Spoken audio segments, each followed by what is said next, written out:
turn up one time on these boys. They're not ready.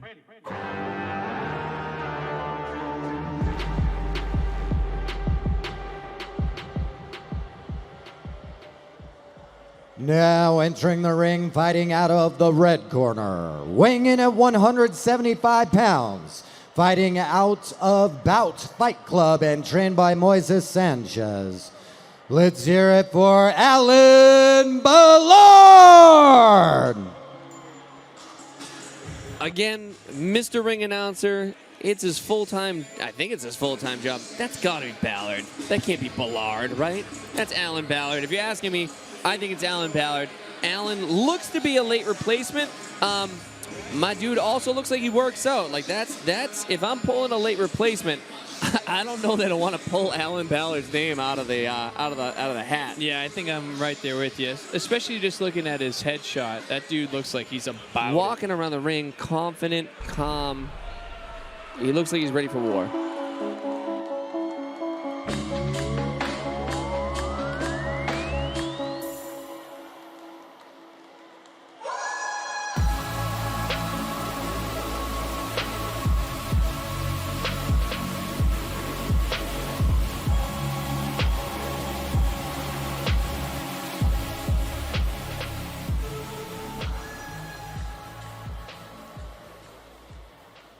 Please welcome, fighting out of the blue corner, weighing in at 175 pounds, fighting out of Bout Fight Club and trained by Simeon Hardy, Michael Hanin!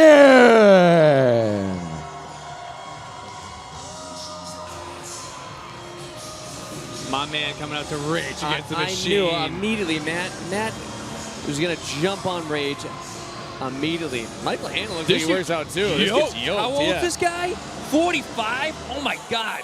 Look, I know the lighting here is favorable. This dude looks like he curls a Volkswagen Both bus, of dude. 5'9", both 175 pounds, 39 and 45 years old. Again, you're talking on a Masters division bout, so slightly bigger headgear, slightly bigger gloves, but like, This dude is jacked, Marco. You look at this guy. got a good bounce in his step. We're going to see if it translates Tonight's to the ring. seventh fight is brought to you by our gold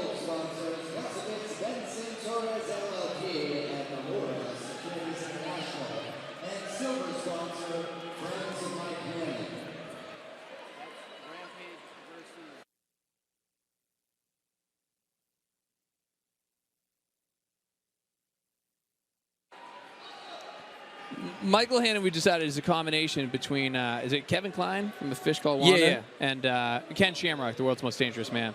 Yeah, so now he's like the world's most charming, dangerous man. Dude, his headshot, he just looks like a nice guy. Look at him in the ring, Mark. Look at his posture. Good, nice, light bounce on his feet. Again, both orthodox fighters, no lefties tonight so far. Ballard, by the way, does not look too worried about it either. Mike Hanin coming out strong. I don't know that that's the right approach. Yeah, Ballard is really relaxed, which might be, but this kid can box.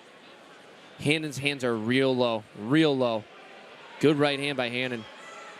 I think we might see two fights here. We're seeing Hanin set the tone, press the action. I like the composure I'm seeing from Ballard early on. Ballard strikes me as a guy that is actually feeling out. Mark, look at that. Yeah, no, Ballard's been here before. Yeah. He's patient. He's reading. He's feeling out his opponent. It's not a pro fight though. You don't have 12 rounds. You got 6 minutes. So feel out, get a read. He's shifting well. He's really getting his head off center, shifting his weight. He's looking for that right hand. I think he's going to find it. You know. Hanin's got that nervous energy. He's definitely controlling the pace of the fight, but his hands are in his pockets. Just seeing the parry one, right? The fact that Ballard's knocking down the jab to find his own jab, and then when he throws his right hand, Ballard just stepped through with that right hand. No, he floated a little too much to his left. If he drives straight through behind that right hand, he's going home early. There it is, right there. He's going to do it again. Great right hand by Ballard. The more comfortable Ballard gets, and the more energy Hanin Look exerts, at that head movement. The more success we're going to see. Ballard has a good cadence, so he doesn't throw. He throws a one-step two. So instead of a bop bop, it's a bop and then a bop. You get that one rhythm in between. He sets up that right hand beautifully as a result. Patient, calm. Good stinging jab by Ballard right down the pipe. A couple of them now. The only problem, there's that again. Watch the cadence on that 1-2. It's a 1, and then there's a beat in between and a 2. It's a 1-step 2. He's landing that right hand clean. Ballard is a composed boxer, and what you're seeing from Ballard as well, he has a very high left hand, and everything else he doesn't care about. I think he understands that Hanin being fit and raw has probably some snap in that right hand. I don't know that he has the diversity of that left hook, right? So Ballard knows he can pick off the jab, bide his time. Any powerful right hand that comes over top will likely catch that left arm. He just take his time, be patient, snap a 1, and like you were saying, step with that 2. He swaps his shoulders, he pops his hips, and comes out the other side. Now, Michael Hanin, the much busier fighter, I'll tell you, based on the decision from that Del Rosario and Perlo fight, I don't think the judges care. I think the judges tonight are looking for the cleaner, crisper boxing, and that's Alan Ballard to a T. Again, watch for that 1-step 2. There's that awkward, just that slight cadence to his rhythm. It's not a pop-pop. There's a slight beat in between. He steps deep with that right hand and lands it clean. My guess is that we'll see a little bit more of an offensive-minded Ballard this round. As the fight goes on, he's identified Hanin's timing, right, his ability. Again, like look at the height of Ballard's left hand, Mark. See how he's covering it just in case Hanin tries to find some success with the right zone. That right hand hurt him terribly. They calling it a headbutt? There could have been a clash of heads. I didn't see it. I didn't either. It looked like a clean Ballard straight right. Ballard choking his punches a little bit by floating so much on the jab. That he did not float on. Exactly. He drove on that jab. If he drives closer to... Oh, you got touched up there. Good right hand by Hanin. If you look, Hanin's offense starts low, gets high, goes low. And what I mean by that, it's almost like a circular motion, right? His hands start at his waist, they come up by his eyes, drive towards Ballard, and then end up by his waist. What that's going to do is have a lot of defensive liabilities, and that's what Ballard's trying to capitalize on. I would love to see Ballard add a left hook at the end of that 2. He drives deep with that 2. He's in the pocket. Let that left hand go. Yeah, I don't know if it's just a comfort level. And like you mentioned, too, Ballard might have been a late replacement. So maybe his cardio's not up to snuff. Like, he's experienced, but maybe he knows that he only has so much in the gas tank. There's that right hand again. Ballard has a great right hand. I haven't seen a left hook. I haven't seen anything that would lead me to believe that Ballard has the left hook in his arsenal. Now, again, it's early. You know, we've only seen 3 minutes of these two. We're also seeing a fatigued Hanin start to give up the center of the ring, right? One thing he was having success with is his output, his busyness by coming forward. And by boxing off his back foot, he's showing a little bit of fatigue. It also looks like some frustration. A little frustration. Like, again, like when it comes to amateur boxing, if you can fake it, sometimes you can sneak out rounds. Amateur boxing. Right, in pros, it happens all the time. But, I mean, we have a lot of experience of if we lose 3 rounds straight, we tell our boxer, hey, why don't you throw your hands up in the air and yell really loud and see if you can convince somebody that you won that fight. So when Hanin does that thunderclap and starts smashing his own face, judges are like, I thought I had him winning, but if he doesn't think he won the round, how am I going to think he won the round? I'm seeing some pantomiming of fake glow sticks right now in the crowd. And guess what? I don't hate it.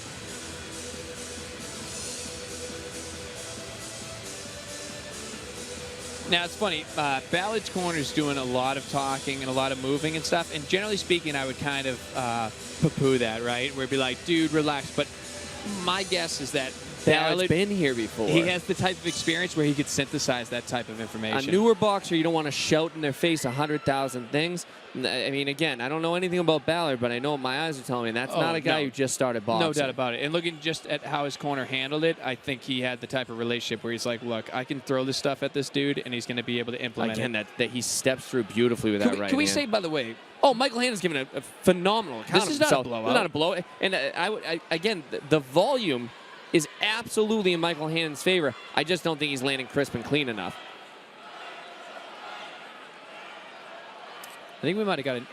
Oh, what are we looking at here? Calling time. Let's see. Is it, again, fixing the headgear. So now, for this situation, you want to get him out as soon as possible because Hanin his cardio is fantastic. Exactly. So you don't want to take a good long break. I think what you just saw there too is some savageness from the corner, right? Once again, like we saw it earlier in the night, they took a long time fixing the headgear. It was very clearly intentional. We called it before, but Hanin again, he's definitely the more fit of the two, even one of the more fit guys in the night. So you don't want to take a ton of time, you know. Good right hand again, but hand again. Oh, good, excellent. He's hurt. Oh. Hanin's headgear is coming off. Now, we might see some sort of caution here. Mark, how common is it to see an official fix a headgear? It's uncommon, but it's not unheard of. Again, charity bout, you know, Sure. it's not the gloves, you know. Yeah.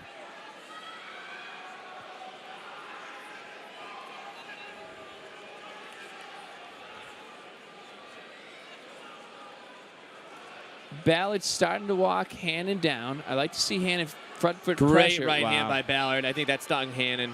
Okay, Hanin's got the chin of the night. Yeah. Those were every one of those right hands hit nothing but chin. Now he's You stunned. got to call an 8 count. Yeah, there it is that's there. That's legit 8 count. Hanin's got a posture and show him he still wants to be here. He's still in this fight. He's still fresh. And I do believe that Hanin does want to fight.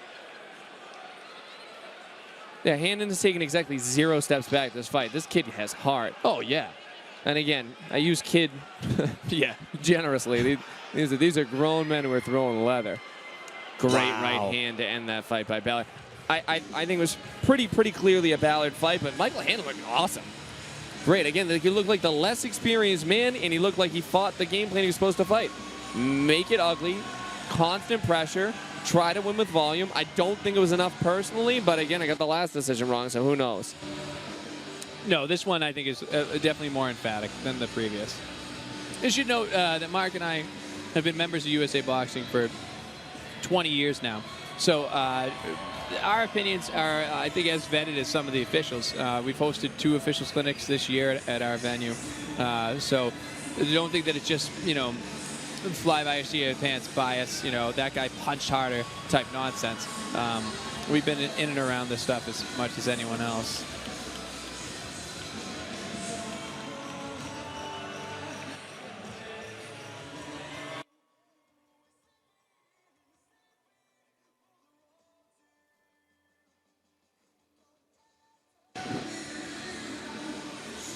Like Mark said, took a little time to tabulate the results of that fight. So when you see that, you do see split decisions quite often. Now, I'm not expecting a split, but crazier things have happened. Great show of respect by both fighters. And rightfully so. A great bout. I'm disappointed in how fantastically competitive all the bouts have been. I know. No, you not want a to see single every once in a blowout. while. Ladies and gentlemen, make some noise for these gentlemen. After 3 hard-fought back-and-forth rounds, we go to the judges' scorecard for a unanimous decision, declaring your winner out of the red corner, Alan Ballard. There is one person shocked by that outcome, and he is Michael Hanin's coach. Yeah, Michael Hanen's coach did a what? And I respect it. So, I mean, he's still doing it. Oh my God, Michael, you won that fight. No, Yeah. he keeps shaking his no. No, you